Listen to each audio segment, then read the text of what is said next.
Sarah Sanders, when Trump says no, it doesn't mean no. White House press secretary is now defending Trump by insisting that Trump doesn't mean what he says, and she has to interpret his words for him. Trump's press secretary Sarah Sanders took charge in the administration's attempt to mislead the world. During Wednesday's White House press briefing, Sanders argued that when Trump said no to the notion that Russia is working to attack the United States, he did not say no earlier in the day. ABC News reporter Cecilia Vega asked Trump if Russia is still targeting the U.S. Trump answered, no, but according to Sanders, no did not mean no. Sanders claimed that Trump was instead saying no to more questions, and not in response to the question about Russia. This is false.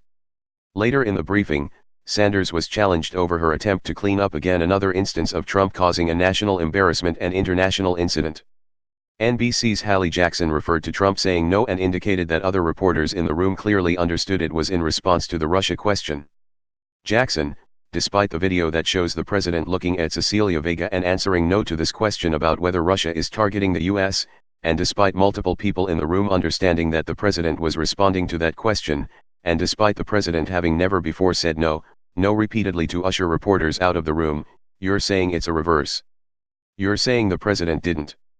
Sanders, the first thing the president said after the question was asked was thank you very much, and then he said no, I'm not answering any more questions. That's not how Vega understood it, as she made clear after the briefing. View image on Twitter. Sanders persisted in promoting her made-up narrative of how events occurred and argued that the White House wasn't reversing Trump's public statements. It is. Sanders, I talked to the president. He wasn't answering that question.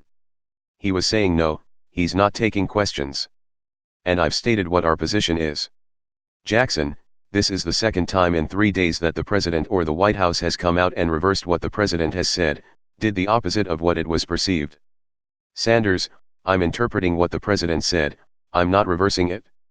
I was in the room as well, and I didn't take it the way you did. Jackson tried to get an explanation of why Americans should take Trump seriously if he cannot communicate in a basic fashion to a simple question. Sanders instead repeated her false version of events. Jackson, but why should this president have any credibility, to Americans, in what he says if in fact 24 hours later, or in this case, 3 hours later, the White House comes out and says just kidding? Sanders, first of all, that's not what I said.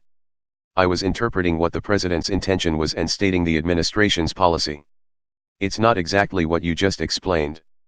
We never said just kidding.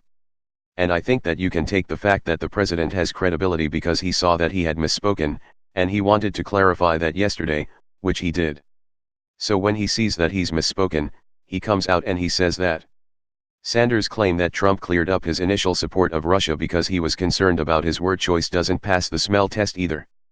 A Vanity Fair report citing White House sources said that Trump decided to backtrack because Chief of Staff John Kelly was angry about Trump's disgraceful performance in the joint press conference with Russian dictator Vladimir Putin.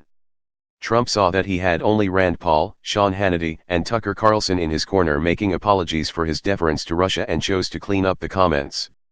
The White House is in a crisis of its own making, thanks to Trump, who cannot stop confessing to the world that he is sympathetic to the Russian regime, despite its attacks on America. For Sanders to clean up Trump's messes, she's claiming that what millions saw and heard simply did not happen. The practice is gaslighting, an abusive technique used to manipulate people into questioning their own sanity, by insisting that what they witnessed with their own 2 eyes didn't happen.